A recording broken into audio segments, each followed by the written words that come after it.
अल्लाह फरमाता है या अय्युहल्लज़ीना आमनू तूबू इलल्लाहि तौबतन नसूहा, ऐ ईमान वालो अल्लाह की तरफ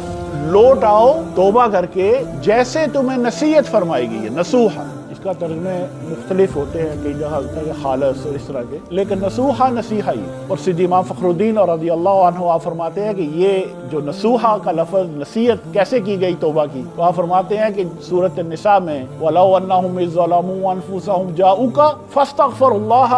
वस्तगफर लहुमुर रसूलु लवजदुल्लाह तव्वाबर रहीम, कि जब ये अपनी जानों पर जुल्म कर बैठे, ए हबीब अगर ये आपके पास आ गए होते और आपके पास आकर अल्लाह से इस्तगफार करते